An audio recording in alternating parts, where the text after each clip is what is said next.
What's going on, guys? From down to here, and thank you for joining me again on this battle in Total War Warhammer. Today I've got a Greenskin versus Empire battle for you, and let's check out the units. He's all clumped up over there, and I've got 3 stacks of units here. So we'll start over here, because I thought maybe he'd spread out a bit too, but he hasn't. So starting over to our left flank, we have some Orc Boy Biggins. So looking tough, looking mean, looking cold as well. We've also got Savage Orc Boars as well, Orc Boar Boys, so they're a bit more heavier. I don't know what they're equivalent to. I think they're equivalent to the Shock Cavalry, and they're just like your normal... Oh no, these are the Shock Cavalry. They're also Shock Cavalry, they're just more powerful. Alright, so there you go, I've just learnt something, and hopefully you too. So looking at the centre of the field, we have mostly our Goblins assembled here. So we've got our Goblin Spearmen, 2 units of them. 2 units of Night Goblin Archers, the Fanatic variety. So, brilliant. And we've got 2 Night Goblin Sword Infantry, also of the Fanatic variety. They're leveled up a little bit, so they'll have a little bit more bravery about them, a bit more punch maybe. We've also got our Shaman, the Wizard. So there he is, he's screaming out already, I want to cast a big foot coming down from the sky, you know, that big gigantic foot thing. You'll see it later on, I've done one. And there is my hero unit here, thinking he's Gandalf with his... Oh no, I thought he was his shiny stick, but if you go like this, it does look like he's holding a staff and it's shiny. But yeah, that's him there, so he's also a wizard class, so that'll be quite devastating on the field. Making up my heavier infantry and unit component is we're starting at the front. We've got the Arachnorex Spider, looking mean, looking cold. Also got our giant monster, who should probably put more clothes on. We've got the Savage Orc Araboys. So not very well dressed for the winter, but hey, they're managing fine. Orc Boys, so just your general Orc infantry. They got swords and maces and shields, which is great. Also another Orc Boys unit down here at the back here too. So we've got 2 units of Orc Boys. We've got Savage Orcs, which is basically your axe infantry, looking great, and Savage Orc Biggins, so a little bit more heavier, and they've got some bone armor on them. And of course, you can't have a greenskin army without the Black Orcs. Heavy infantry unit, great for ripping through general infantry unit, so that's what this guy's mainly got. So let's go and have a look at the Empire army that's set up here. So he's got a bit of variety going on here, some units I've never seen anybody use before in multiplayer. So there's the Swordsman. He's got a unit of Swordsman, just 1, 2 sword infantry, so they're just his standard units, but they look quite cool. He's got 2 great swords, so it's a must-have because you need that extra steel for the battle. They're the most elite units, I believe, the most heavy-hitting units they have. In terms of infantry, Halberdiers, and on here I think they've only got 1 unit of them. At the back here, he's got some Demigryph Knights, so beautiful, the halberd of variety. And this is what he's went for something very interesting here, and this we'll see how this goes in the battle. But he's got 2 Luminarch of Heish chariots. We've got these really nice little glass telescope light beam things. Yeah, so very cool. I'll give you a bit of a close-up of it so you can see it in all its glory. I've got the settings on Ultra at the moment, so it looks nicer than what it usually does. I've decided just to start running everything on Ultra since the updates have occurred with DirectX 12. I can run it now very nicely in Ultra. Here we've also got a Hellblaster volley gun and a siege artillery, so 2 units of siege artillery, 1 piece each. And he's got 3 handgunners, and of course he's got his light wizard there, so looking like the Pope. So that's it. Let's get the battle underway. Now look at this. Look at the cliff. The sea. I still really love this about the game, is the scenery and everything like that. The detail they've put into it. It really makes you feel like you're in a smallish type of battlefield, like you're not going to run out far and wide. But let's see how we go. I think I missed one of the units that I've actually got. Oh, see, cannon got my big guy. I forgot to introduce that I have Doom Diver catapults. So that's my artillery unit. And there goes one right now. Let's follow him through. Flying away. Yes, yes. Bam! Got him. So not much blood in this occasion, but maybe the cold has frozen it all up. Cannon's working hard trying to take down my heavier units, but you can see he's already taking some damage.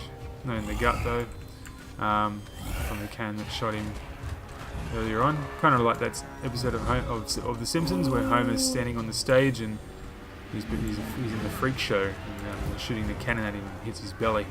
Doesn't kill him until later on, but we'll see what happens. They're firing that Heish, what is it called, the Luminarch of Heish. We'll see how that goes. There's one's powering up, it's firing, we're in retreat, and look at that, one shot. That's like the Death Star on a chariot. It just takes down that massive unit in one hit, you know.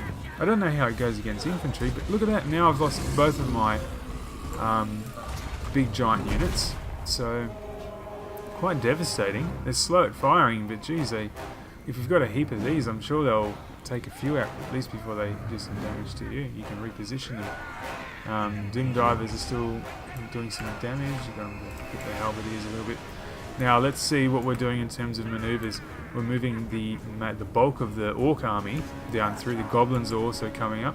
I'll have the cavalry slowly moving this way, and some Goblins seem to be wanting to go around. That's interesting. Doom Divers still doing their thing. Got some more Night Goblin infantry coming up. I don't think the path tracking was very good in this, because he was actually quite close to here. He could have just ran up there, but he's run around for some reason. Hero's still sitting there, nice and safe. We've got our wizard, and I think we just missed the big stomp, but we'll see it anyway. So I'm sure there's another one. Good, we're distracting the Luminarch, so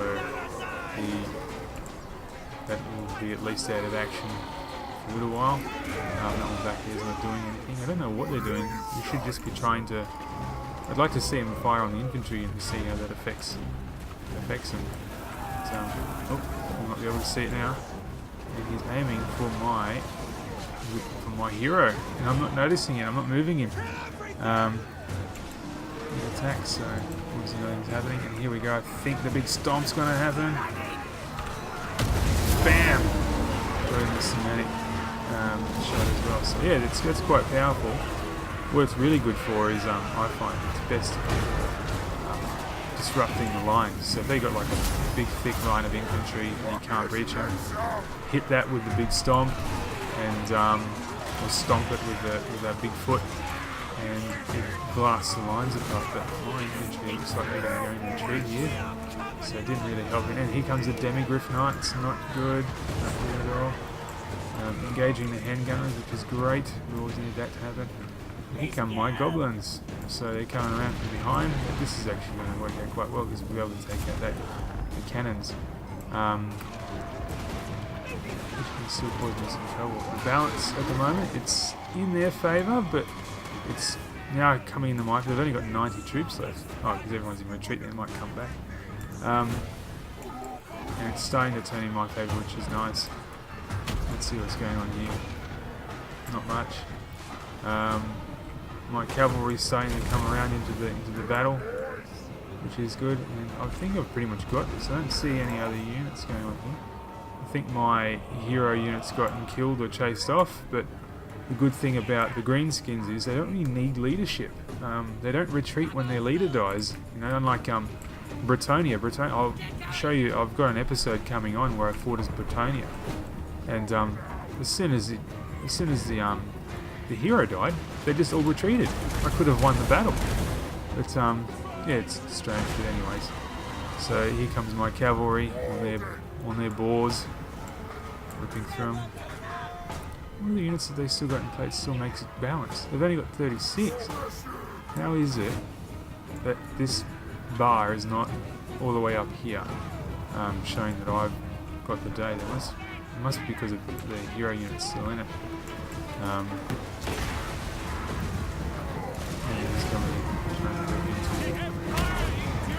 units that I've got attacking the Bright Wizard. I've definitely got them outnumbered. There's no way they can recover from this. 40 seconds ago, or you never know, they might cast some sort of spell or something that will make everything retreat, but yeah, I really doubt this is going to go in their favour. Got them completely surrounded. My Doom Divers, they're Demigryph Knights, so chasing off 2 units, and they're going to completely retreat. But it looks, I'm going to win this. I've only got 17 seconds ago, sorry. The time was 17 seconds until 10. But it was quite an interesting battle. Learned a little bit there about the Luminarch taking down my big heroic units, but my big heavy units like the Arachnarok Spider and the Giant. Wouldn't have liked to have seen what that could do to a hero unit, especially if you're not playing as the Greenskins and they're dependent on leadership. But let's look at the finishing off stats. I haven't done this in a while. Yeah, so I absolutely destroyed them, except for their Demigryph Knights. They're still good, and they're going to retreat and fight another day maybe. But yeah, that's the end of the battle. So if you liked the video, please like and subscribe, and stick around now, but keep an eye on my page because I'll have another episode coming to you shortly. So thanks again for watching, and I'll